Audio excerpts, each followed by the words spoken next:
It's grand final eve on Fox Footy. Today, for the first time ever, we are bringing you both captains' runs live from picturesque Perth. And what an incredible stadium it is there in the blue sky of Western Australia. 20,000 people will be there today and 60,000 people tomorrow for the grand final in the Western Australian capital. Kath Lockman and Matthew Pavlich are there for us, and shortly we'll have Dermot Brereton and Jordan Lewis alongside me. 13 grand finals and 9 premierships between them. From earlier, the traditional pre-game captain and coach press conferences with Max Gawn, Simon Goodwin, Luke Beveridge and Marcus Bontempelli. Let's take a listen. Luke, the selection you call, how close was it? Oh, it's tight. The health of our list has come together at the right time. We've been fortunate our players have worked extremely hard behind the scenes to get themselves right, and our staff have been amazing and all of that. So it was a little bit emotional, as you can imagine. But I think you'd understand. You've seen Alex Keith have a sensational year for us, and Cody has really come along in leaps and probably legitimate bounds. And so it was quite obvious that they needed to come back into the side. You know, how do you sort of communicate? In what circumstances do you communicate those changes? You sit the players down and sort of talk through it? Yeah, there's a mixture of them coming to my room and me going to them, and just talking to them about the circumstances, and then ultimately the hope is that the boys who have missed out have got this vision of themselves getting an opportunity maybe next year and in the future, and they've been such an important part of our journey this year. And as you know, 41 of our 43 have played, and each one of them have helped us win important games, and they definitely feel a significant part of it. Marcus and all his teammates have made them feel like they have been absolutely instrumental and critical to getting us here and creating this opportunity. Did it come down to Zane's experience in a grand final over Ryan? Not necessarily. Last week against Port Adelaide, we needed to make a decision around who would play on Charlie Dixon, obviously a very big, key, powerful forward, and Alex had a tremendous record on him this year and obviously wasn't available. And we went with Zane, and Zane did a tremendous job. And Gardy was, solid enough last week. So when you consider the Demons' big forward threats and their heights, and we made the decision based off more last week and what Zane's been able to put together for a large part of the year. Did the week off help a couple of those guys go over one? Cody, no. Alex, yes. Yes, the extra week hasn't done him any harm at all, and just ticking off a few parameters that maybe, or one or two parameters he may not have been able to do the week before, but it wasn't a significant injury when it happened. It was in the last couple of minutes at the Gabba, and so he still may have been able to play last week, but definitely it has given us that extra buffer. You know it's been positive for you overall, the buy, having the week off after if you consider Alex's circumstances, maybe, but we, off the back of our momentum and how we felt, after the Port Adelaide preliminary final, then we were ready to go again the next week. So I don't think it's. I'm on record historically saying even the pre-finals bye I wasn't necessarily in favour of, and I'm a little bit apathetic now. It's here, neither here nor there, really. It is what it is, and we all deal with it. How's the week off work for your group, Simon? Do you feel like you've handled it well? Oh, we've handled it the same way that we handled the week off before. We've trained hard. We've done a lot of competitive work. We feel like our game's in good shape, and our players are ready. And it's been about preparing their mindset for the challenge ahead. And I think we all know what this game represents and the challenge that it does represent. And we feel like we've prepared as best we can. I think the internal view, Simon, you guys have trained hard all season. Did you ramp it up slightly this week, given the comparative lack of games in the past month compared to the loss? Oh, no, we just trained the way we normally would. We trained to a high level. We trained competitiveness, and we did some match simulation last Saturday to represent a game. And as I said, we've gone into a normal week this week. So we prepare normally. We do train hard, but that's the way we get the best out of our playing group. Max, talk to us about your battle with Steph. You haven't played for a while, so you haven't got much recent form to work with between the two of you. Yeah, the recent form isn't there. The first JLT practice game we played against each other, but Steph's almost my most played ruckman over the journey. We rucked against each other for 2 or 3 years when he was at the D's. I'd still call him a close mate, so I'm really excited for that first centre bounce. I can't get my mind off that first centre bounce just because he's an interesting character. He's a real close friend. We've been texting this week, and he's such a unique ruck. He plays a bit undersized, but he's so strong. So yeah, it's going to be a battle, and obviously Tim will come in there as well at times, and I've got Luke, so it'll be a battle within a battle. I'm not sure if everyone's going to be looking at that ruck battle as the centrepiece of that game, but I certainly think it's a genuine battle within a battle. Max, you've been challenged physically before, given what you did in the prelim, and you sort of mentioned preparing yourself for some of that on grand final. I mean, you always got to prepare for what other teams give it you, but whether they go for Christian Clayton, whether they don't do anything at all, whether we do something, there's all sorts of games that might be played come Saturday, but I'm not too fussed. If I have no influence on the game and we win, I'm still a pretty happy man. With the parallels between 2016 and this year, we could probably talk about another time, but you've been here before, Simon hasn't, and you've been the Hunters before. Does it feel like that again, and do you think you can gain any advantage over that experience versus a team that hasn't? Well, I mean, Simon's obviously experienced grand final day as a player and been successful on the biggest stage in his career. So I'm sure he'll draw on some of that in his coaching, and not that he hasn't been involved in some significant games as a coach. I think, look, there's no right and wrong way to approach these circumstances. In the last game of the year, you can do it in many different ways, and you can get it wrong. Absolutely, I think both clubs, both teams probably talk about wasting energy on things that you don't need to, and that's important that you remain stable and you build it up. But when you consider what's at stake, the opportunity that both clubs have created for themselves, and the prospect of what comes after that with a victory, the status of the players, everyone involved, you can't be consumed by that, and I think a level-headedness is required, and maybe for the handful of players in our team who've already played and won one, they'll understand what that means.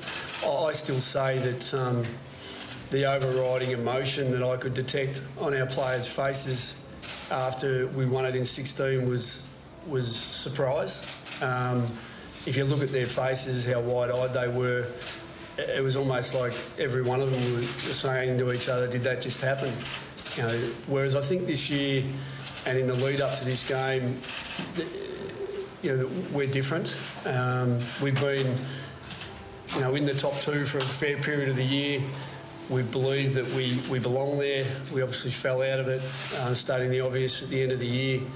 But it hasn't been that sort of meteoric type rise. It has been a team that's been consistent all year, and so our expectations have been a little bit different. And so, but we understand that Melbourne have, largely been the most consistent team all year, with greater offensive and defensive balance than any team's had.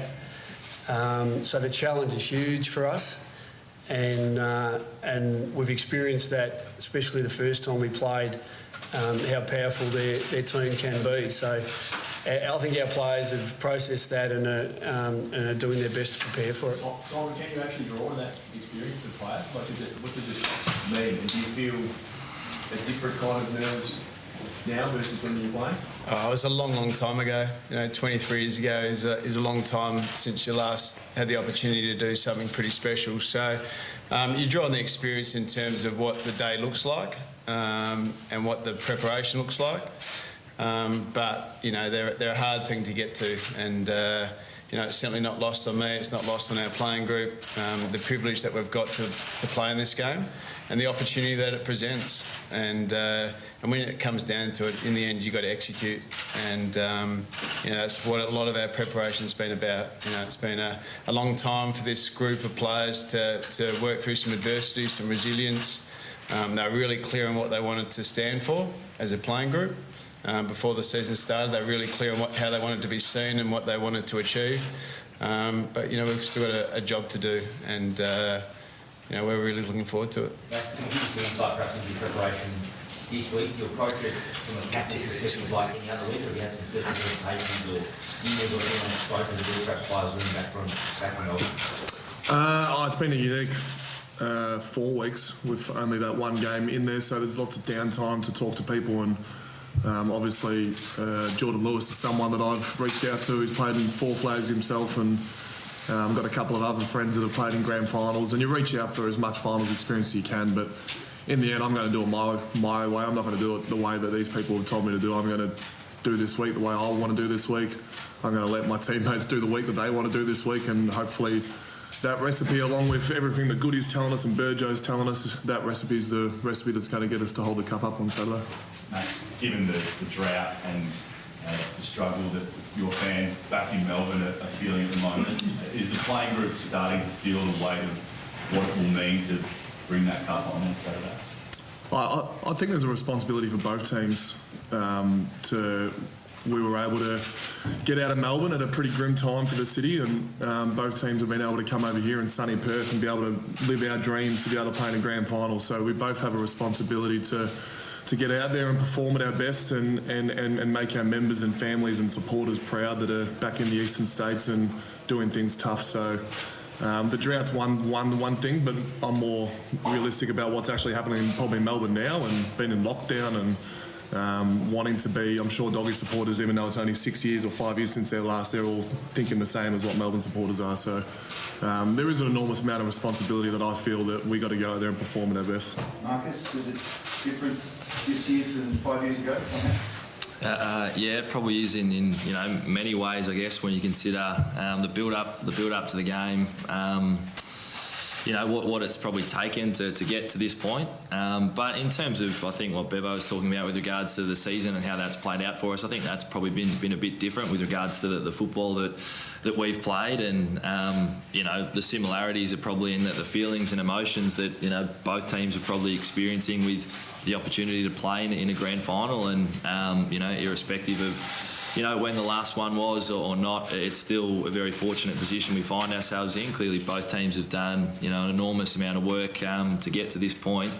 But I guess those same feelings of how good, what a position to be in, and the opportunity that lies in front of you. What about you personally, Marcus? Like 2016, you're in your 3rd year, one of the younger players in the team. 5 years later, you're the captain. Now, have you approached it differently this week? Yeah, well, I think the responsibility is probably a little bit different. You try your best to probably, like Maxi has done as well, to try and guide your teammates, give them as much insight as you can. But there is a large part of it that is just exploratory, I guess. You do experience the build-up, and obviously this one is unique with the week off in between. It is a little bit longer, and you do your best to manage your emotions and still enjoy every bit of it. That was our focus. The last time where we got an opportunity like this was to enjoy the ride. You never know when your next opportunity might be. So give yourself up, I guess, to the build up a little bit. So it's exciting prospect to be a part of. How excited are you about the midfield battle? Because obviously Shakes is a real key to this game. Does that excite you? Yeah, it does. I think every game, the opportunity to go up against the best in the comp is clearly a challenge and exciting. And we've played each other twice throughout the 3 times, including the pre-season game. So we've both got a good understanding of what both teams are capable of. And it doesn't take you too long to realise how strong.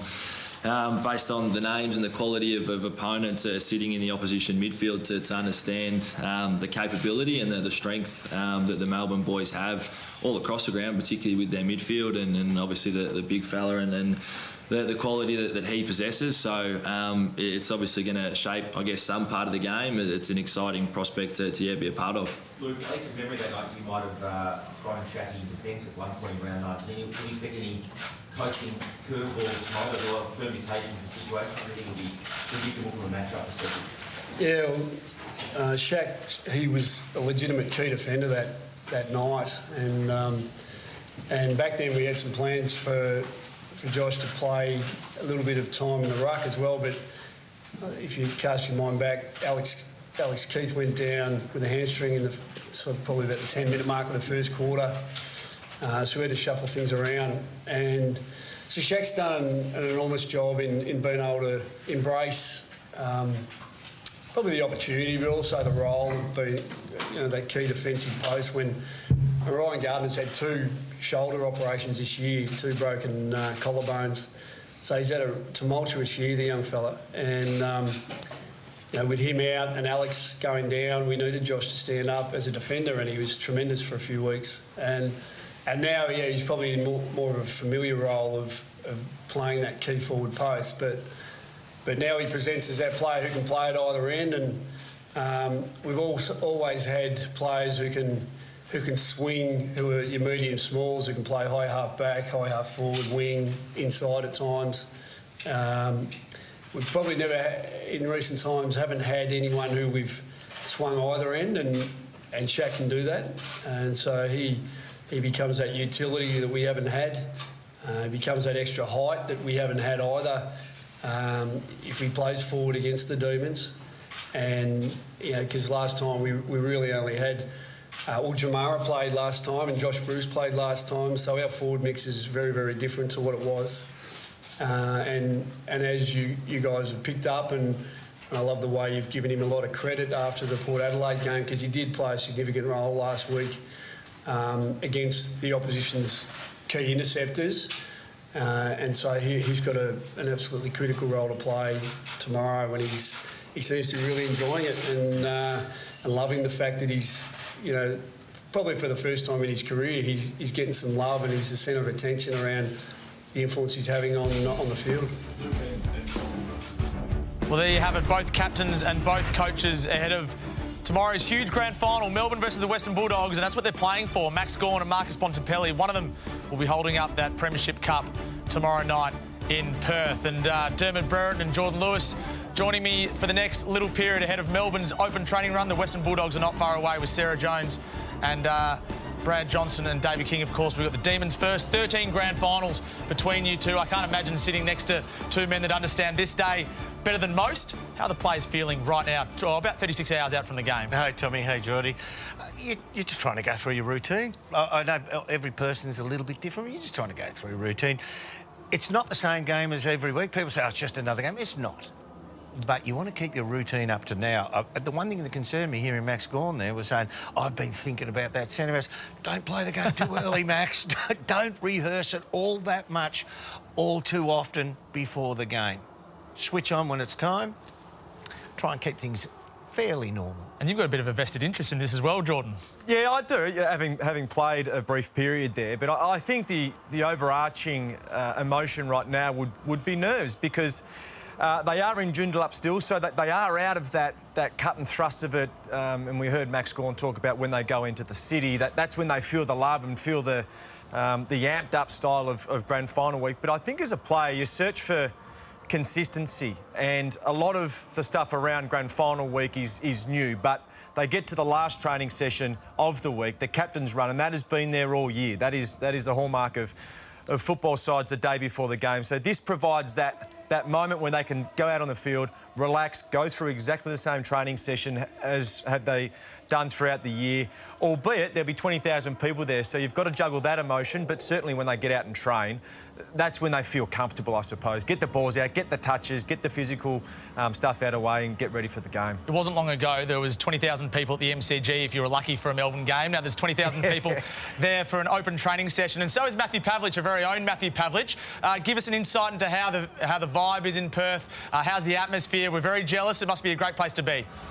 Yeah, shout out to everyone back there in Melbourne and across the country doing it tough, but we are living a very blessed life over here at the moment, and so are the people in attendance. Probably about 10,000 in the ground at the moment, but of course building to 20 or even maybe more by the time the crossover of the Bulldogs come. The build-up has been fantastic on the ground here in Perth. So many people talking about the grand final. Wherever you go, cafes, restaurants, school drop-offs, you can't get out of the car without talking about the grand final, and you can't get a ticket for love or money. They have just been in hot demand.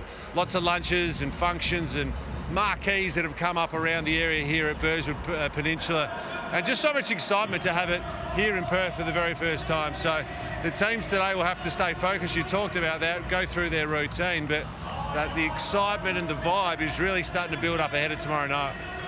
Pav, we saw in the prelim final, especially the Melbourne-Geelong game, there was a lot of D's supporters there. What's the general feeling around the neutral supporters in Perth? Who are they leaning towards, Melbourne or the Bulldogs? It's pretty strong on the D's, Geordie. You'll be happy with that. I think that's the sentimental favourite, given there's such a long drought, 57 years they're hoping to break tomorrow night. And I think they are, that sentimental feeling is with Melbourne. So I don't know. There's a lot of fans here that have come today that are the Bulldogs. You can see there's lots of different colours in the stadium right now. But I think the Demons just ever so much that you'll see there'll be more support for them come tomorrow night.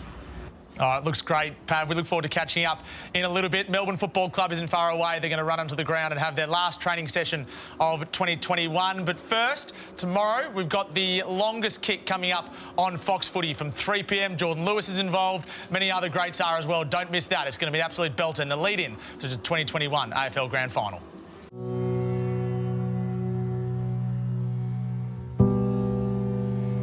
Our expectations are a lot higher.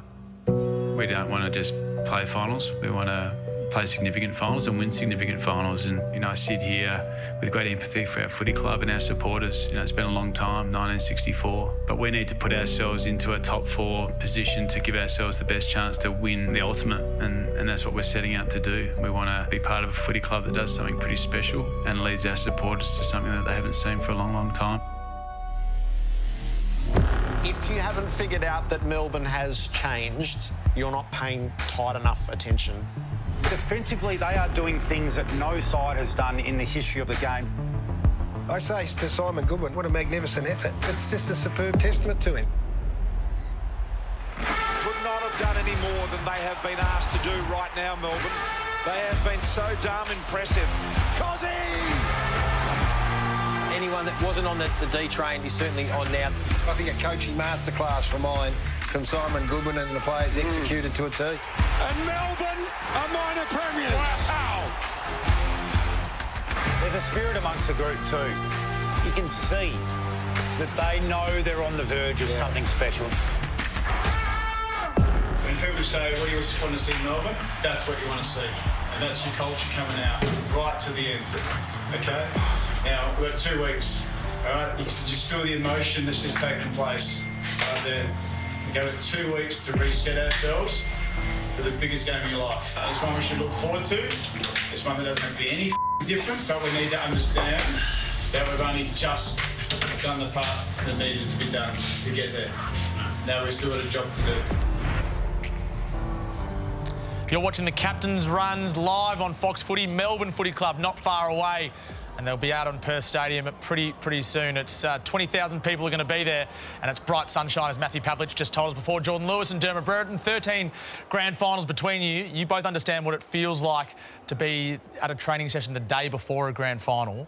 How are the players feeling right now? It's a touch embarrassing when you run out. I know that when we played, less crowds than when you did, Geordie, but it's a touch embarrassing because you go through the year and you train at certain times, so there's no one there. And you run out in the ground for your training runs on grand final week and you get 15,000 people applaud you because you're running. And you're just, why? It's a very unfamiliar feeling. So at some stage, you just got to block it out and recognise what's going on. But everything is so unfamiliar because you actually take your first mark of training and 15,000 people applaud. I mean, it's just so different. Yeah, I mean, my experience was different because the open training session was on a Thursday, so that was the day before the Friday parade. So I remember going home from that training session and being completely drained because of that emotion that you don't necessarily get really ever throughout the season, but that was 2 days before a game, so I couldn't imagine what these players go through the day before the game. So it's all about controlling your emotions right now. You can get excited. I remember, Buddy in 2008 was kicking goals from 50, 60 metres out because the crowd was there and they were cheering, like Derm said, and to the point where he had a tight hamstring after the session. So you do have to be careful you don't buy into the crowd. And I suppose once this moment is you're out on the track, you're going through the motions again, you get a feel of the ground. It is a special experience. This is the closest thing AFL football has to a World Championship open spa session, where the crowd comes in and watches. There's no real determined foe facing you at training, but it is such a scrutiny put on your open session. It's a very foreign feeling. What are you actually looking to get out of the session then? I think some confidence, so touching the ball, being quite clean with it. There's certainly no tactical things that would go on. But I remember the day before, not the opening session, the Friday training session was some of the worst training sessions that I've been involved. The ball would hit the deck, everything would be going wrong because you're so nervous, and that. I can't wait to see how they train today because it is a nerve-wracking experience, understanding that there's people there watching. You've got the game the next day, and guys like Hodge and Mitchell were missing kicks by 5-10 metres, and everyone was doing the same because there's nerves. A lot of these players, especially the Melbourne players, bar Jake Lever, haven't experienced the final training session before a grand final. So it's just an exciting time, and probably, to be honest, it's probably going out there and getting used to the conditions that they may face tomorrow. We'll talk to Matthew Pavlich about that in just a few moments' time. I'll be looking for the timing from the forwards. I mean, there's no pressure on the blokes who'll be kicking the ball in the midfielders in their training drills. So it's all about timing. When you see your midfielder turn onto his natural foot, recognising that, not second, millisecond, you take your lead off. And then getting a nice fluid run through the ball, float to the mark if that's your style. Just the timing of the forwards. You want to make sure that the timing's right and you are sharp and your hands are good for forwards above your head. It is a feel-good session. That primarily is what a captain's run is. Get the run through the legs and feel good going into the game. You mentioned before that the experience of a grand final can matter or it can't matter depending on how you actually approach it. Melbourne have one player who played in a grand final before. The Western Bulldogs have 9. Does that have any impact at all into how they approach today's session? I don't think so. No, I don't think so. I think the day before the open training session is so unique. That experience, Dogs had it 5 years ago, but that experience is there for everyone to enjoy, and I think that's the overarching thing. You've got to enjoy the moment. Pav, over to you. You've got beautiful conditions there. Tell us exactly what's going on, a bit of wind and what we can expect tomorrow night. Oh, speaking of things that are beautiful, the conditions are beautiful, but so is this. The thing they're playing for on Saturday night. We've got right there the colours of both Melbourne and the Bulldogs, of course. And this is what they're playing for. This is what every AFL player wants to be a part of come Saturday night, and they've been building for so long. In terms of the conditions, in terms of what we're seeing right now, well, there's actually quite a bit of breeze around that'll be going from the left of screen to the right of screen. So whoever's able to win the toss on Saturday afternoon, Saturday night, you think you will be kicking to the right hand of screen. Melbourne aren't too far away. We can see there's a bit of activity in the race and in the change rooms. But the conditions, it's actually pretty cool at the moment because of that southeasterly breeze that is blowing at ground level. Just having a look at the forecast ahead of tomorrow, it's a similar type of breeze. So these new stadiums, whether it's the MCG or here at Optus, almost the Coliseum-like, so it does swirl a little bit. So even if you are kicking to the right-hand side of screen, you'll feel the breeze coming into your face, but it's actually favouring your end. So those Demons, the players down there, they'll be talking about lots of different things. They won't necessarily be talking about the conditions, of course, but they'll have to factor it in. And I know you guys have been talking about that. Just what does it feel like? How am I running? How am I moving? Getting used to all the little intricacies of the ground. Is it slippery? Where do I have to kick the ball if you're shooting for goal and all those things? So they'll find a bit more of that out very shortly as they've just headed back into another meeting very briefly before they head out soon. And the crowd is building, boys, I can tell you. Lots of people coming in now. And you asked the question before, is there more Demons or Bulldogs in the crowd? Well, right now there's more Demons. There's lots more red and blue. I think that the Bulldog supporters might come in a bit later, but the Demons getting most of the support right now. Matthew, you're in the unique position where you've gone on a captain's run before a grand final 2,000 kilometres away from your home ground. Is there a difference to doing it? Will these boys be experiencing something completely and utterly foreign to them? Or, as in your case, how did you handle it and what did it mean to you? Yeah, well, believe it or not, Tim, we didn't train at the MCG back in 2013. So we flew in, we trained here in Perth at Fremantle Oval, jumped on the plane on the Thursday afternoon, flew in and then, went through the parade and all that sort of thing on the Friday ahead of the game on the Saturday. So, I guess in the favour of both the Demons and the Bulldogs is the fact that they both trained here, and by the sounds, having spoke to Darren Burgess and Mark Williams earlier just off air, and they were saying it was a really solid hit out. They of course, it's the first game or second game they played in about a month, so they got, not only did they get used to the conditions here, but they had a really solid hit out, making sure that they're game ready mentally and physically come tomorrow night. The Bulldogs, well, they had a similar training session. Of course, their preparation's been a bit different, but the beauty is they've had both Wednesday and now today to get used to the conditions and the ground and all the things that you need to get ready before the game tomorrow night. How hot is it there, Pav? And how much do the players need to actually hydrate before tomorrow? Well, so at the moment, it's, as I said, 18 degrees. It's warming up to about 23 today. So, a beautiful spring day, but that breeze is a bit chilly at the moment. But tomorrow, come bounce down, the forecast is going to be 26. So pretty warm for a grand final, and particularly given it's a late afternoon, early evening game, 5:15. So the players will absolutely have to be hydrating and eating and all those things that professional athletes have to take into consideration, the timing of those things and making sure they don't play the game before they get here, but also that their body and their preparation is elite and they're ready. So a warm start, but the temperature will drop pretty quickly once the sun does head down here in the west, and I think it'd just be perfect conditions come sort of the second half, or even late in the second quarter. It'll be sort of mid-20s or even less than that, around 20 degrees for most of the game. Pat, more specifically on the ground, do you think it plays differently to the MCG? And if you're either side looking at the dimensions and the way that the ground is played, what would be your advice to those teams on that ground specifically at Optus?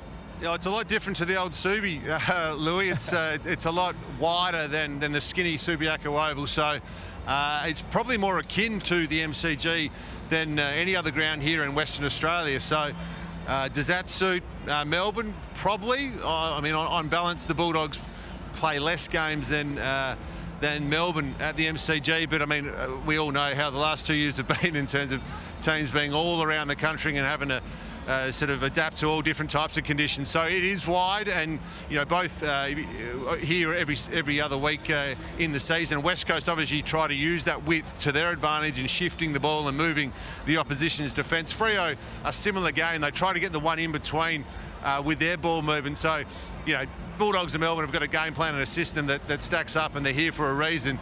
But I think that width of the ground, and if you get centre clearance, which Melbourne did in that prelim against Geelong, you can score. You can score really quickly because it's a bit shorter than some of the other bigger grounds here in WA. Pav, stay with us. The D's aren't far away. Jordan, you were there 3 years ago. I don't want to remind you, but the prelim final against West Coast and the noise that night, plenty of players have spoken about how loud it was that afternoon. Is that a factor as well? Is that something that the players need to get used to? I don't think so, primarily because they're two away sides effectively going over there and playing at a neutral venue. So, no, I don't. I think, if there was any residual from the prelim final, that got squashed. Certainly last prelim final against Geelong, they came out as, mainly Melbourne and dominated. So the heat's a funny thing. I suppose, listening to Pav then and just understanding when we played in states where the heat was right up there, we would have a preparation of about 3 weeks, and once a week we would go into a sauna just to try and get that heat adaptation to prep yourself for a game that was going to be so hot. So hopefully, those players are understanding. They've been there for quite some time now. They've adapted to the conditions, and they're just... there's so many things that go into preparation, I suppose. So you are looking for that 1% that you can get out of your body on the biggest day of the year, and all players would be trying to go through those things. They've been quite relaxed, I suppose, throughout the week. We played 1987, a big loss to Carlton in the grand final, and they had the extra week's break on us, and it was 31 degrees grand final day. The better rested team, it certainly suited them. We went out in the ground and did our 2 laps warm-up, and we were sweating up in our huddle as the captain spoke to us. The better rested team is benefited. Both these teams are well rested though. Jordan, this is the Melbourne Footy Club coming out, led by Simon Goodwin. Talk us through who we're seeing. Yeah, Greg Stafford there, coach of the forwards, Troy Chaplin, Adam Uza and Mark Williams, the new additions to the footy club at the end of last season. So they've been fantastic for the group. Darren Burgess there. So he's got experience, grand final experience. So he would have drawn on that from his days in Port Adelaide. So, and there's the playing group. So coming out, led by Max Gorn, Bailey Fritsch there as well. So it's a great moment. This is foreign. The cheer just when you go onto a training field, isn't it? From the moment you go on, it's just a foreign experience. Soak it up though, enjoy it. Yeah, and there's always, I suppose, hard luck stories, and Adam Tomlinson just pictured there on screen, who was a pivotal part of this team in the early part of the season. So you feel for him, you feel for the Western Bulldogs players that'll miss out as well. But this is where you feel most comfortable. I said it before, as a player, you get out there and you just start to feel good about yourself. Train well, get whatever fatigue is in the legs the day before a game, run that out. As we see there, Troy Chaplin and Adam Uza. 13 days ago, Steve May was subbed out of the game in the prelim final with a hamstring, or was a back-related hamstring. He's trained a couple of times since then. How conscious is he of that complaint a couple of weeks ago right now, Derm? Well, they haven't let us on in the media, but I would say this is more, as you say, back-related. So as long as you take care of your back, I think he'd be pretty confident getting through. Had that game gone to the wire, I have no doubt he would have gone right to the final siren. Yeah, I think it's one of those things where he's had issues in the past, so you think it's, you know, a genuine hamstring concern, but I think you're right. Once he came off and where they were working in terms of trying to free up his back and free up his glute area, I just seemed to think that there was maybe a back issue, but he's fit and firing, ready to go, and they're both, Luke Beveridge mentioned it in the press conference, both lists are really healthy at the right time of the year, and that's the challenge of the fitness staff and doctors and physios and Darren Burgess included. They are so pivotal to get the list firing at the right time. And Charlie Spargo as well had an ankle complaint. That was last weekend. He's trained fully this week, so we expect him to be okay. But it just must send a nervous shudder through the group when someone goes down in a training session a week before a grand final. Well, it is, and they would have spoken pre-training session about, hey, we want there to be a physicality in which we train, but certainly don't be taking guys to ground, don't be sling tackling. If someone's coming back with the flight of the ball, let them go, all that type of stuff.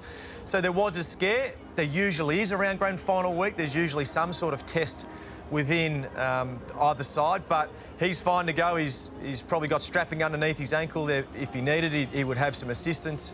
But they're so important. Spargo, Neil Bullen, James Harm, those high half forwards are really important to this side. You make a great point. You know, don't take them to ground at training and the likes. But in this environment, the crowd are cheering at training, and some players get carried away with it. As you said, the great Lance Franklin did. And some guys get carried away with the tackling and the contact. I can remember Alan Jeans, you know, you blow the whistle to stop training and bring him in to give him a chat. Anytime anyone went near Johnny Platten, he'd call the end of that drill. Just made sure that no one went near Johnny Platten. All those other blokes, Jason himself and Dipper, you know, he'd let them get pummeled, but no one goes near Johnny Platten. So who's there, Johnny Platten? The goodie will say, blow the whistle and say, don't touch him at training. It's probably Oliver or Petrarca. He loves those two boys. And Oliver probably wants the contact though, doesn't he? Yeah, he's mad. He's half Same mad. with Petrarca. Yeah. I mean, you speak of the players and then you speak of the journey that Simon Goodwin's been on, and it's a credit to him. He added coaches to the coaching staff throughout the off-season, but when times were tough, and I suppose a lesson and the advice that he was given was to become closer to the players. I think what we've seen in other organisations, there was a separation between the coach and the players when things really got tough. He became closer, which is very hard to do in that sort of environment, but He's reaping the rewards now. He's got fantastic relationships with all the players. They really respect him. He hasn't changed his demeanour throughout the coaching period that he's been there, even through the tough times, and he's really believed. And along with Luke Beveridge, he'll be a worthy coach to hold up that cup. He played in 2 flags in his first 31 games for Adelaide, Simon Goodwin, and he hasn't been back there since, so it's a huge moment for him. The ins and outs for Melbourne, well, it's no change at this stage. So the sub will come from one of Jaden Hunt, James Jordan, Jake Melksham or Cade Chandler. You can't see the D's making a change after what we saw in a prelim final, can you? James Jordan was the sub in that game. I think so. I think they'll go in as named and stay unchanged. It's so hard this time of the year when the VFL system has been compromised, so you do tend to lean towards the players that have been involved and around the senior players for the most recent week. So James Jordan would be that player. I mean, Jaden Hunt's another one that's stiff. They'd love his pace. Yeah. They would love his pace in there. He just doesn't have the workload over the last 6 weeks. Had an ankle injury. So how hard is it for those, well, 3 of those 4 emergencies that won't play tomorrow night? Melksham's stiff. Yeah, I thought in their period of 4 weeks, around 16, 17, 18, 19, when they had their most downtime of the season, lost 2, drew 1, I thought he was fantastic in that time, and then yet still lost his position.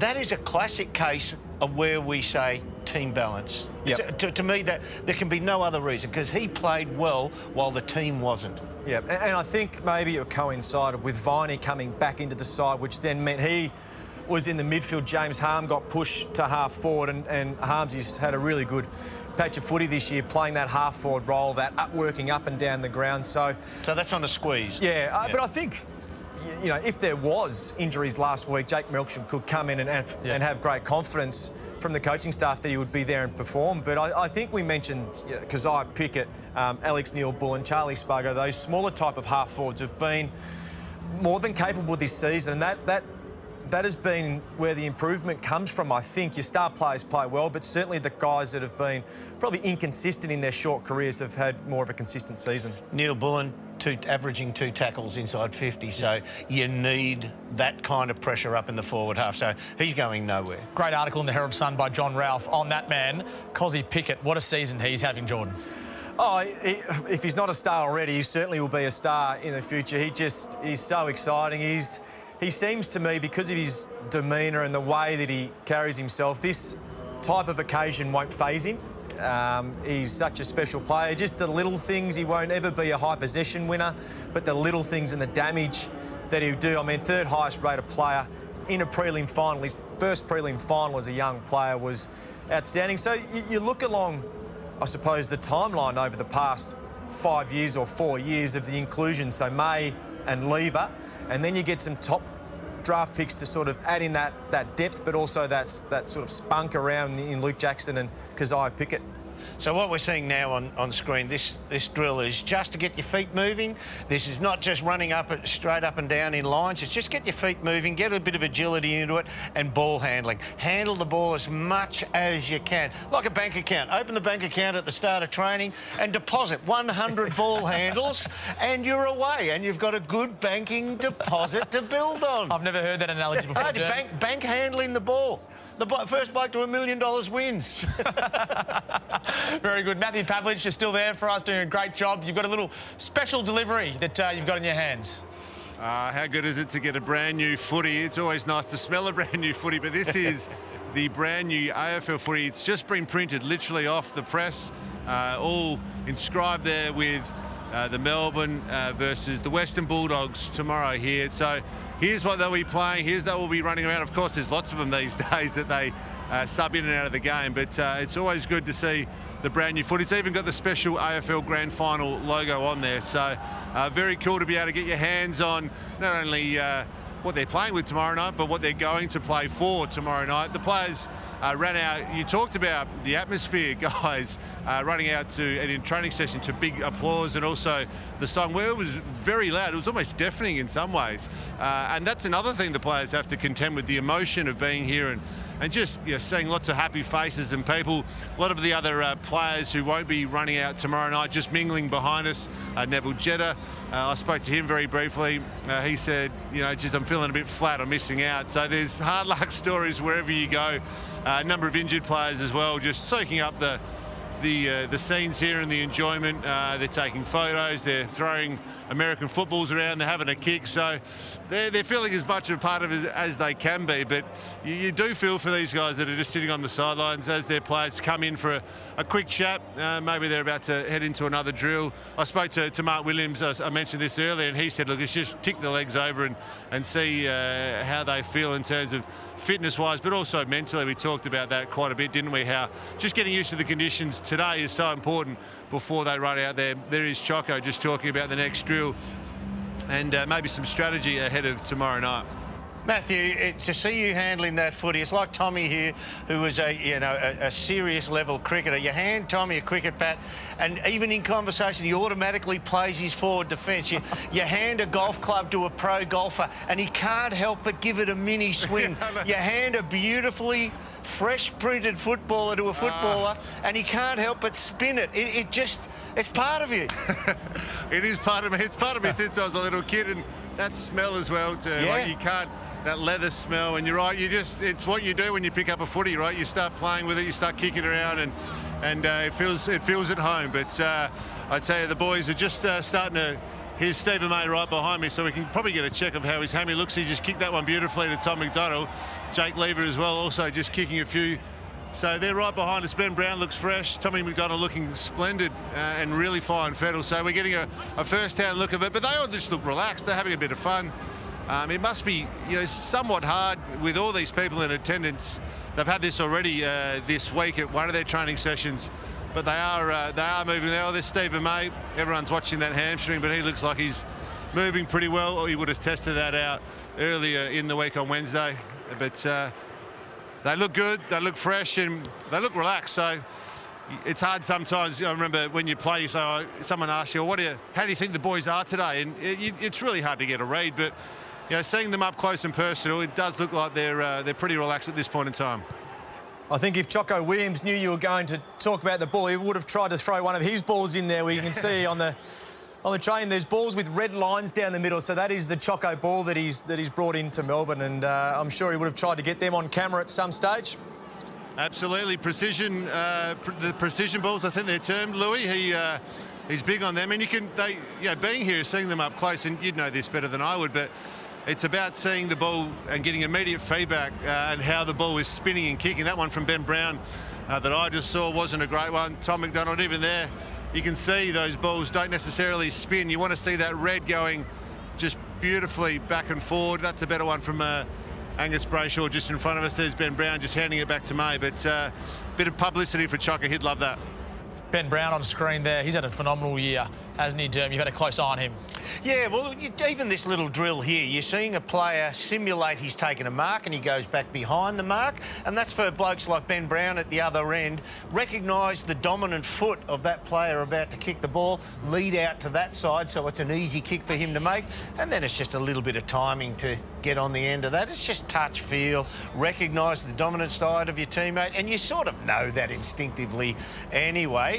He's just done it himself going through to the other end. So, yeah, it's just familiarity with your teammates. This is a pretty soft drill, but is something that just reaffirms your knowledge of your teammates. 22 goals in 12 games. How have you assessed the back half to Ben Brown's season? Yeah, I think he's been a key reason with their form coinciding with him back into the side and being able to compete in the air. But they didn't have a dominant forward in terms of a marking forward in the early part of the season. That's where the conversation was really revolved around. Would it be he or Wiedemann? But as soon as he got his chance again, I think he's committed to the team and really provided an option up forward, quite often working against two defenders. But he's done a hell of a job. And what a journey. I mean, Melbourne were criticised for picking him up at the start, signing him to a long-term deal, yet here he is playing off in a grand final. It's funny how things change.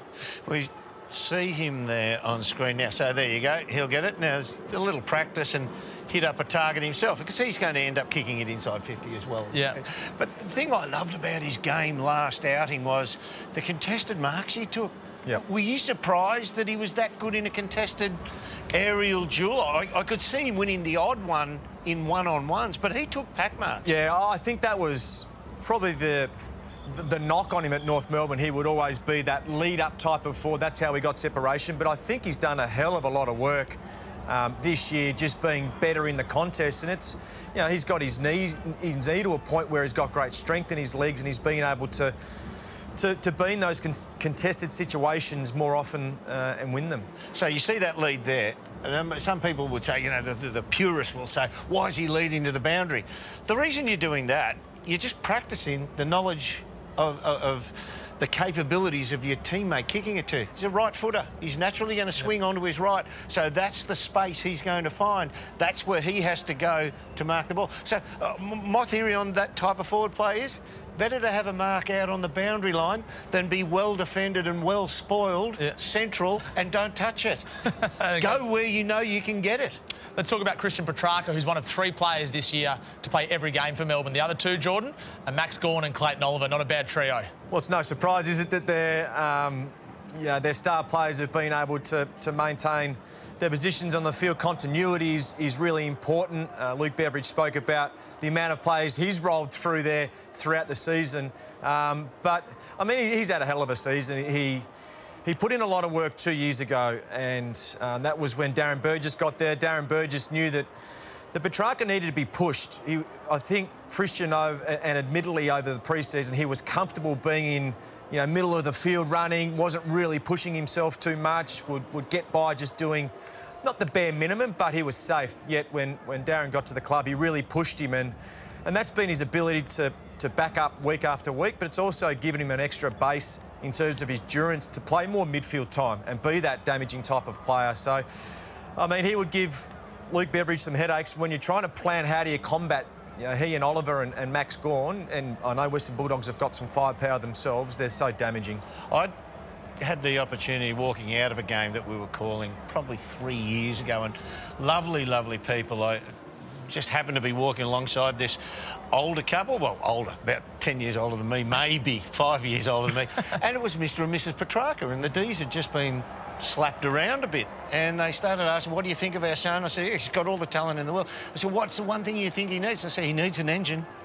And they were like, yeah, we'd love to see him do this. Every parent wants to see their kids do really well. But at that stage, 3 years ago, he didn't have the engine. He's developed that over the last 36 months, Geordie. So, and I hate using the well-worn terminology, but he's gone to another level. He's always had the power, always had that ability and the balance under pressure, but to get consistent repeat efforts, he's gone to another level. Yeah, he spent a week through the AIS system at Hawthorn. Every player gets, I suppose, distributed to all the AFL clubs around the land, and he landed at Hawthorn, and at one point we had to tell him to pull back a little bit because he was so explosive and ferocious around the contest that we were worried that we would get injured by this young kid coming in and just spending a week with us. But yeah, I mean, he's a powerful player. He's a star. Well, Gary Lyon caught up with Christian Petrarca this week ahead of the biggest game of his life. I know this is big for Melbourne and Melbourne supporters, but is your mum and dad, are they the 2 most excited people in Australia right now? Yeah, they're pretty pumped. They actually got their garage doors. I know they did. They got one of myself and the Melbourne Club logo, so they're pumped. Like every parent would be, they're super ecstatic for their kid. It's frustrating they can't come. How hard is it for them? Like, yeah, mum's in the travel game. She would have been all over. Whether she could get there, she would have been here, I know, but I know the whole of the team is experiencing the same thing, but they would be upset and disappointed. Yeah, they're pretty frustrated, especially the fact I got family here that can go. And have you got family? Yeah, I got heaps of family here. So my grandma's one of 10 and six live here. So they're pretty frustrated that my family from Perth get to sort of experience it and my intermediate family can't. I know they're back home cheering and supporting, staying up as long as possible to watch me play, and I think they just want us to win the premiership. I think that's all they care about, whether they're there or not. Your last 3 years has been, really dramatic, and this ascension, and again, no false modesty from you. You don't need to be. You've elevated yourself into this category where it's only the tiniest percentage. You always had that ability within you, so when did the penny drop, or what was there a moment where you said, no, enough of being maybe I'll get there one day, this is the time? I think over the last couple of years, my development off the field has been the biggest improvement of me. That's allowed me to play, some consistent footy. I've always felt like I was able to have patches here and there, or 5 or 10 minutes during games, but my consistency over the last couple of years has been the biggest thing for me. I'm probably playing the same footy I was 2 years ago, but I'm doing it a lot longer and a lot smarter as well. We talk about make a mindset, whatever, but there's a maturity that comes. I think maturity is undersold. I mean, we forget that you came in and you high draft pick and you had a confidence and a brashness about it, which is what makes our great game, the game it is, because everyone's at different levels. But I think we've got to give time for players and people to mature, and it looks to me like you have a better understanding of what you're capable of, what it means to the team, and how it, when it's needed at various stages within a game. Yeah, I think so. And when you first get to the club, all you want to do is play a game, and you just want to play as many games as you can. And I've definitely developed off the field. I think I'm a lot smarter with the way I go about things. I've got a great life balance. I put things into perspective a little bit more. I'm very grateful for the position I'm in and the club I'm playing for. Has your mind wandered to grand final day? Do you sit there? Are you someone as a youngster dreamt about it? It's the pinnacle of our sport. That doesn't get any bigger than that. Yeah, I think anyone would be lying if they haven't thought about having the premiership medallion around their neck after the game. But it's about trying to stay in the present. Those thoughts are going to come. If it happens, it's going to be one of the most special feelings I've ever felt. The best day of my life. And for Melbourne fans who've been waiting a long, long time. And growing up, you visualise yourself going to bed, sitting in the car, anything, just thinking about a premiership and winning a premiership, and to do it at a club that hasn't done it since 1967. It's pretty awesome to be like that. But, we're still a fair while out, so we just sort of need to hold our emotions for now, just enjoy the moment. I think that's the best thing about this group is we've really embraced every bump. I feel like we're doing a really good job of just staying present, focusing on the now, and the rest will take care of itself. Good on you, mate. You got a whole army of Melbourne supporters that are just right behind you, so good luck. Thank you, mate. Gary Lyon doing a great job with Christian Petrarca over in Perth. We just saw Clayton Oliver walk past Christian Petrarca. They're going to play a crucial role together tomorrow night, Derm. Oh, double-headed, aren't they? They're just two beasts in the middle. Clayton Oliver, we know the way he plays, so we try and get some form of semblance in the final training run, the way you want to play on the weekend. But he can't do that because he's a beast. He loves body contact and goes in. He doesn't want to hurt his teammates. But what he can do is practice his skills, how he uses the ball, and even from a little bit of traffic in this final training run, he can practice exiting a bit of traffic and finding his balance, exiting the traffic and delivering forward. So they have options, Bulldogs. Do they tag him or do they let him run free? He was so damaging even last time when they played, especially in that open quarter, 15 disposals in the open quarter. What would you do? They tried to create a 2v1, so Liberatore was trying to go to Oliver, which meant that it sort of got lost and he was able to get on the outside quite quickly. I think you need to send someone to him. Josh Dunkley's probably the right option, a player that can work off him and can certainly shut him down. So he's your number one target if you're the Dogs, in the middle? I think so, yeah. I think because he's that consistent midfielder that stays and plays a lot there, Petrarca will go forward and drift in and out, and he's that one constant that teams up well with Max Gawn. He would be the player, if I was Luke Beveridge, to shut out. If Oliver keeps his feet and Dunkley can't get a grab on him within seconds of stoppage, he's not quick enough to hunt him down. No, he's seriously powerful, Clayton Oliver. And we spoke about Christian Petrarca's ability to increase his endurance base. He is exactly the same. If you go to the game live and watch the way that he can cover the ground, Clayton Oliver, and get from contest to contest, it's been a real feature in the last 3 to 4 years in his game. Yeah, so tell us about Clayton Oliver now compared to the Clayton Oliver that you first played against and met a few years ago. I think it's just maturity, and that's what the whole side has gone through. He's always been that player that's super clean around the contest, the ability to find a handball option outside the contest. His vision is extraordinary. Probably the one thing that he's worked on this year is his kicking, especially that centre forward and the ability to connect with the forwards. But the surprising thing over the last couple of years is his endurance lift up, the way that he runs out games, but his explosiveness we're really seeing. I loved how David King put the heat on him about 2-3 years ago and said, look, this little dinky handball and he wants it back. And use your pace, use your power, Clayton. And I don't know if Clayton heard that in the media, But from that moment on, we started to see Clayton Oliver exit stoppages with real power. Used his power below the waist and just bang out of stoppages. And I'm not going to put all the credit to Kingy, but he was wonderful the way he analysed that. And well done, Kingy. We'll hear from him soon this afternoon. And his game has once again evolved and developed in that moment. It was a focus over pre-season, so I was lucky enough to be there and work with Adam Uze. He was clearly just appointed to the club, but quite often we saw good connection through the middle of the ground. But Oliver and Petrarca, they didn't use their explosiveness to get the ball and really drive your legs.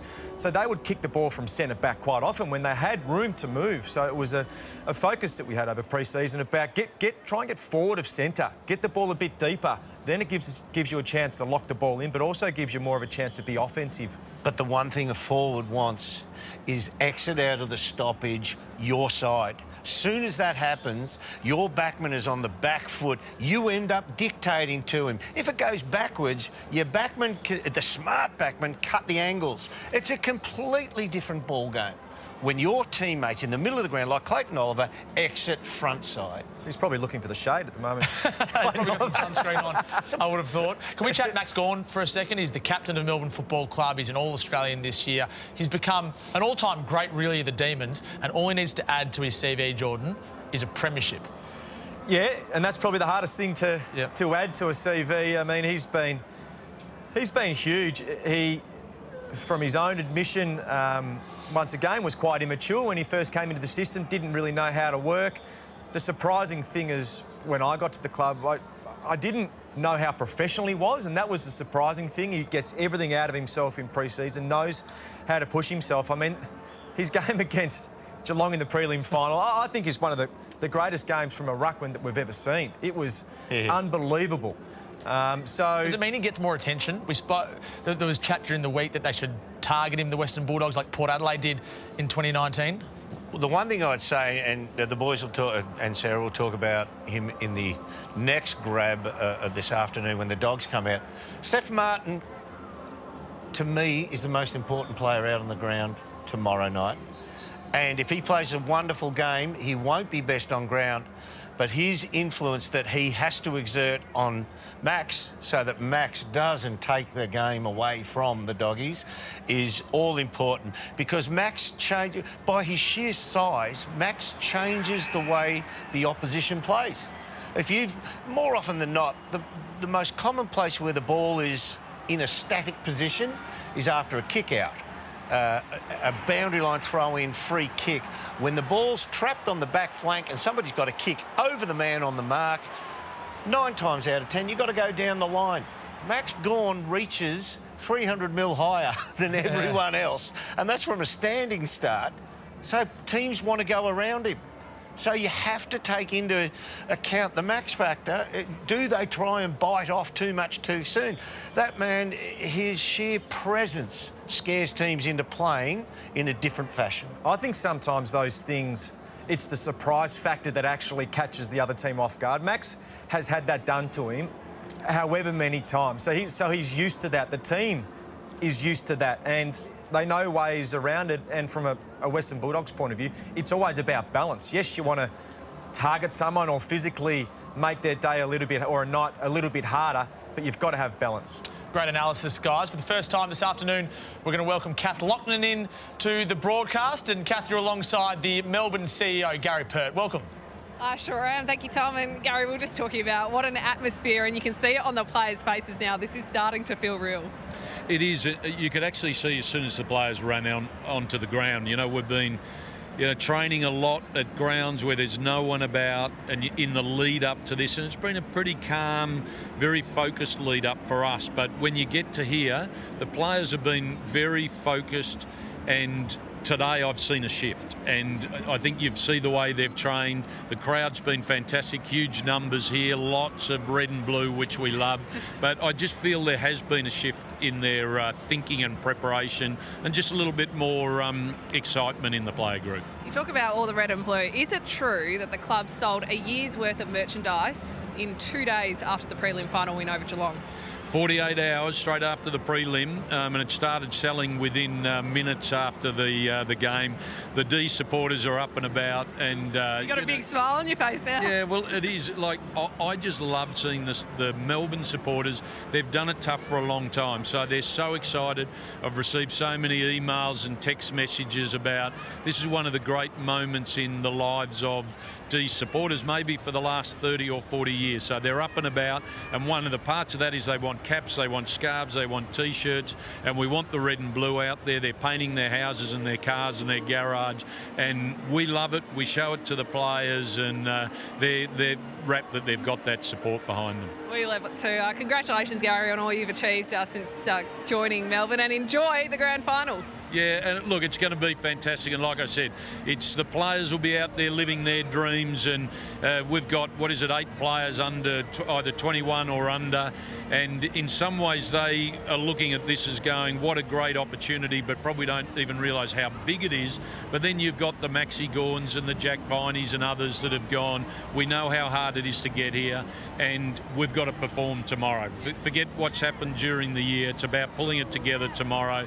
They're set on that, and they're quietly confident and focused, and we're all feeling pretty good about it. Just quickly, you said you can sense the players starting to get a little bit nervous. Are you getting a little bit nervous? Not really. One of the things is I'm just so busy with so many things right at the moment. I think tomorrow, when it gets a little bit calmer, it's just all about the game. That's when I'll get toey. And the toughest time, I actually don't enjoy the games because I'm watching, I know what's at stake, and I can't do anything about it. I find that a really difficult time. But apart from that, I just keep myself busy. Good luck. Thanks for your time, Gary. Great, Tom, back to you. Thanks, Kath. Thanks to Gary Pert. We've got more to come after the break, including talking to Melbourne great David Schwartz. Stay with us on Fox Footy.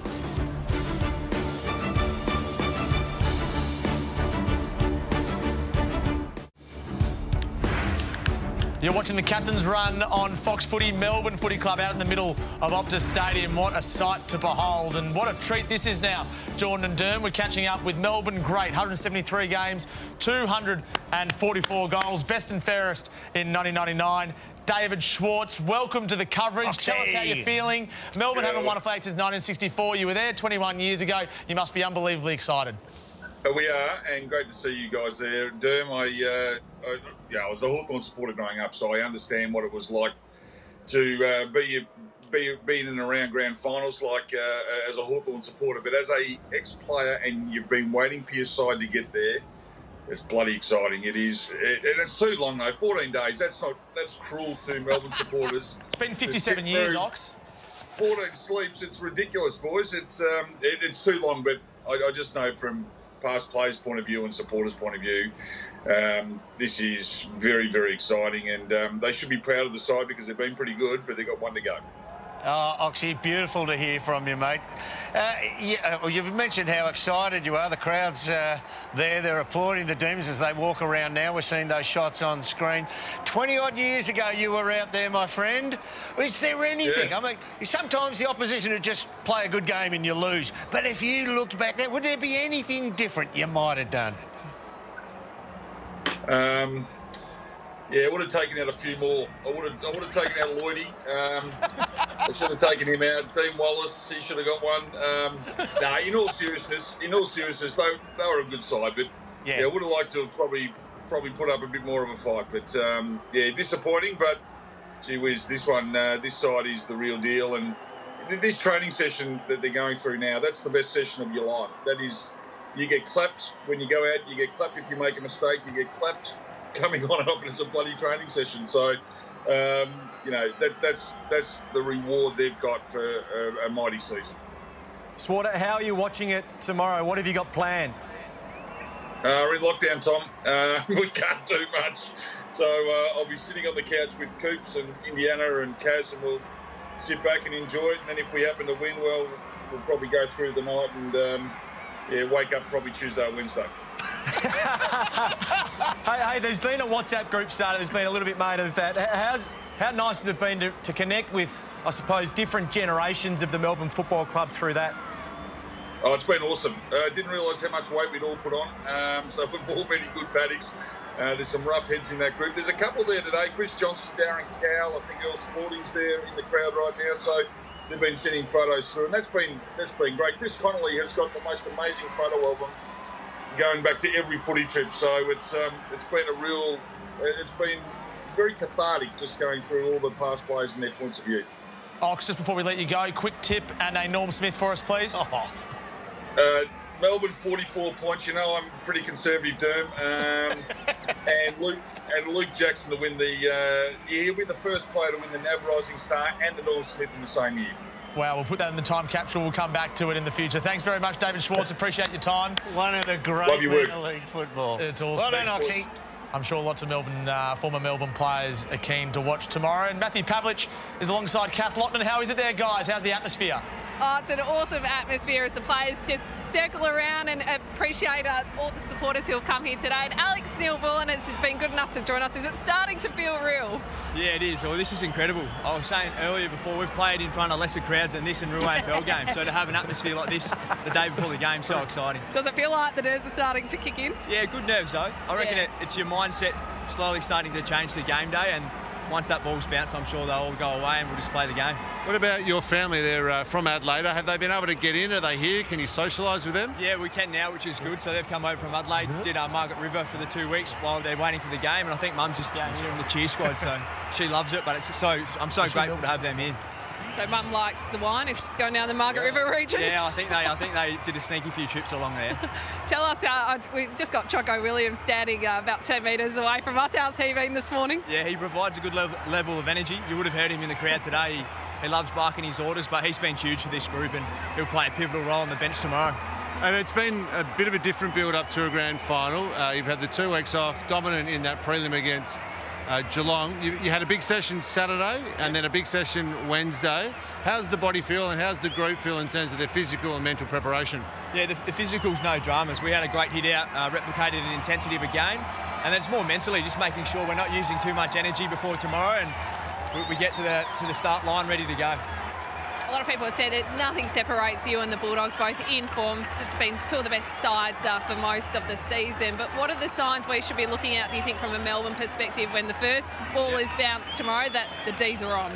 It'll be on from the first bounce in the contest, I reckon. If you can see us getting to the ball first, that'll be a pivotal part of the game, and then we can play from there. We'll let you join the group. All the best tomorrow and enjoy the rest of the day. Thanks, guys. Cheers. Thanks, mate. Good luck. Back to you, Tom. Thanks, Kath. Thank you to Pav and Alex Neil-Bullen. How good's this, seeing the Melbourne players salute the crowd? If we can get, I know this is a long call, but we're just looking at Viney just doing a little bit of extras. He's just, if they pan left a little bit, just getting a bit of, as you called it, Geordie, a little bit of ground ball practice and busting through tackles. So he still wants more. He's one of those ones who just still wants to train a bit the way he plays. Well, it's about routine, isn't it? So that's what he does after every training session, every captain's run. He just wants to feel that physicality and make sure that he's ready for the game. I spoke to Guy Rigoni yesterday, a 2000 grand final player, and he said that he remembers Jack Viney as a 2-year-old and he cut his lip. He actually got the tooth through his lip on the trampoline one day, and he walked inside and was bleeding everywhere, and Todd Viney looked at him and said, "Don't you cry." So from the very age of 2, Jack Viney and his brother Max have been taught you just tough it out and you get your nose in the trough at every possible opportunity. You know what that is? He's been groomed for this moment. He's genuinely tough, and he's beaten up on his brother Max all his life, but Max has taken up jiu-jitsu, so now he's got a few tricks up his sleeve. But there's two players here. When I first started my career, Todd Viney coached me, and Jack Viney was a young fella, and Bailey Smith, his dad Nick Smith, was a sponsor at Hawthorn. So two boys out there that were 2-year-olds sort of when we were starting out. Kath, Pav, you've got someone else, a pretty important player as well tomorrow. A very important player in Jake Lever. Jake, you've just done a full lap, but this is awesome. Yeah, absolutely. I think it's amazing. You know, I think it was 25,000 here today, and yeah, I was just saying to Pav off air, it's a little bit different to Gosh's paddock, what we normally get. There's probably 3 or 4 people that come along every week, but that's about it. Now, how many questions have you been asked about Stephen May in the last 2 weeks? Yeah, lots. I think I've done 2 or 3 press conferences, and every time I've talked about him, so I'm a little bit sick of him. Did you try to change up the answer, or you just went with the same thing every time? I just went straight back. I should have changed up the answer. I think I should have maybe said, oh, I think he's in a little bit of doubt, but no, I just went straight back every time, and I think if you saw the way he trained today, he's ready to go. Now, you're one of the players that's been here here before for both teams and the only one for your team. How different is it? Not only, state the obvious, this fact it's different in the sense it's here in WA, it's not in Melbourne, you're not with Adelaide, but what are you feeling that the difference is for yourself personally? Oh, look, I think that last time I played the grand final was 2017. It was obviously in Melbourne where a lot of my family and friends are from, and I felt like there was, because it was such a short break, but it is a normal break in terms of a week. I think you had to organise a lot of the tickets and everything in pretty quick time. But this time it's been, I've only got 2 or 3 people coming over to watch, and they're from Adelaide and they've got their own tickets, so I haven't had to really do too much. What about your nerves? Are you more nervous or less nervous, more prepared, less prepared? Give us your own feeling about tomorrow night. I'm definitely less nervous than last time. I think last time in the week I woke up nearly every single night thinking about what I was going to do once I got up on stage, which never eventuated. But this week I haven't even thought about the game, to be honest. I think that today's the first real insight onto the grand final week, and but now I'm pretty excited being out here. So we're keeping you out here as the whole team's back in the change rooms. What's the plan for the rest of today and until tomorrow? Yeah, we'll drive back to Joondalup now, where we've been staying, Joondalup Resort, and really just chill out. Got a meeting tonight, and then big dinner, and hopefully get a few hours sleep. So the crowd's going absolutely berserk right now because Max Gawn is just about to depart the field. Do you get sick of this, the love for Max Gawn? Yeah, look, I've said this as well. I'm quite close with Maxie, and we've been hanging out a lot, considering that both our families aren't here. But every time I go with him, it's basically a personal photographer for me. Just one last one about your prep tomorrow. So you talked about tonight what you're doing, but tomorrow you have got a bit of a wait. 5:15, effectively a night game. Tell us about what the players will do and what you'll personally do ahead of the game. Yeah, a lot of guys are different. It's quite unique in terms of being at 5:15. I'll probably be awake. I've got kids at home, and anyone who knows kids, I'll probably be awake at about 6:30, and therefore I'll get another nap in before the game. But some guys like to sleep in and sort of just chill out throughout the day. There's a couple of unique routines that I'm sure blokes will do, but we're going to try and keep it pretty normal till we get here, and then you're alive once you're here. Jake, we so appreciate your time. Good luck tomorrow. Thank you very much. Thank you. Thanks, Kat. And Jake Lever's going to play a big role tomorrow night. Derm, you've been watching him closely for the last few weeks. Yeah, well, most intercept marks in the comp this season, so he is a target that the Dogs will hunt. I mean, if there is a benefit of being second best team, you'd love to be best, is that you know your targets. Now, he's a target. They'll have to hunt him. How you play him is going to be strategic. You've got to keep him busy. You've got to make him honest and chase you. And you've got to also, if he doesn't chase you, he's going to where the ball's going. So you've gone wrong. You've got to get back to him. So it was interesting to watch him training, bit of engagement, bang, bang, bang, run off and mark a ball, running and floating to it. Once again, just putting himself in the situation he wants to be in tomorrow, giving his best efforts and best gift to the team on increasing their chances to win. Well, they had a great dress rehearsal against Port Adelaide, didn't they? The Western Bulldogs, how to combat a really good intercept marker in Aliir. Look at Christian Salem. It's fair to say the media is pretty interested in the game coming up tomorrow. Just on Jake Lever, will they ask Jake Lever what it's like playing in a grand final? Will he have an impact on the group based on his previous experience? Well, I think you do. I think the curiosity in players, you just want to find out whether it's normal. I mean, as a player, if you haven't experienced it, you try and build this game up to be something that's mythical, that you'll never experience. But at the end of the day, it is a game of football, and that, I suppose, what Jake would be telling these players. Try and calm your nerves as much as possible. He had an experience, albeit it wasn't a great experience. Don't overplay it, Geordie. But besides seeing your kids born, it's the most important 2 hours of your life. But let's not overplay it. But you play it down in your mind because until the bounce. Because you can. I mean, we're just looking at Max Gawn, and you can stay out on the ground too long and do all types of things that aren't normally what you do pre-game. But you've been speaking to Max Gawn all week. What's he been asking you? What's your advice been to him? Yeah, my advice to him and I suppose the midfield group is exactly that. Narrow your focus, concentrate on the first quarter. That's all you need to really think about. Your mind wanders to the end result and you want to picture yourself up there on the dais collecting your medal, but you can't do that. You need to understand that what has held you in good stead all year? And both sides have been really good at playing for each other, and that's probably the most important thing to think about. All right, we've got more to come on Fox Footy. The Dogs aren't far away, the D's are still out there, but what we've got after the break is more from the Dogs and Melbourne, and Max Gawn and Gary Lyon caught up during the week. Yeah, so I've been at Melbourne since I've been 18, and to be fair, a lot of memories that are in my head are 18 onwards. So I don't remember much from high school and primary school. And so basically all my memorable life has been part of the Melbourne Football Club. Yeah, I understand that friends and family that support me outside football are extremely important.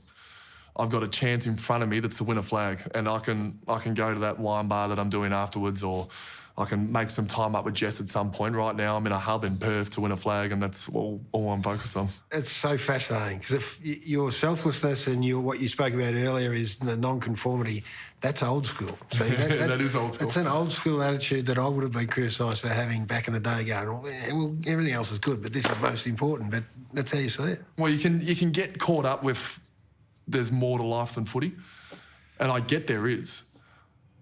But at the present time, footy is life. I'm in a footy hub. I'll balance stuff, and I'll balance stuff to keep my head strong, and I'll go for walks on the beach. I'll FaceTime Jess for an hour. I'll talk to my mum and dad. But that all comes second to what is in the calendar for footy. Like, footy's pretty strong at the moment, and everyone would love to be in this position that we're in. I'm sure you're thinking back to all your games that you played and you wish you were in a position like this. So bearing all that in mind, then how do you handle the pressure that comes with this? With you have being acutely aware of what it means. You know exactly this footy club's tortured past. We've got Jim and, the tragic losses we've had. We've had near merger. We've had, on the bones of our arse. So how do you compartmentalise all that and just worry about what you can worry about? One thing that puts me at ease a little bit is Bontempelli would be in this exact chair talking the exact same language. So we both wanted as much as each other. It's going to be a great grand final, and I think personally these teams balance up really well, where it's going to be grand finals for years on, hopefully. I'd love to be a team that is like Geelong, Hawthorn and Richmond and able to be at the top end of the ladder.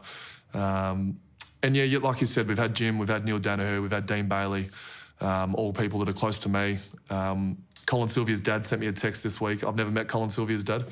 Sent me a text this week saying Colin will be looking down at us, smiling, loving every bit of it. And that is a lot to wear, but you can also take it a complete different way. And it's just that they're all there to support, and they all love you no matter what. I remember Stephen May said to me when I was having a set shot in round 23 to win the minor premiership, he goes, mate, I love you no matter what, which I thought was a negative connotation straight away. Thought he meant I was going to miss it. But I think people know, and deep down I know that people are happy either way, but I'm not. Nah.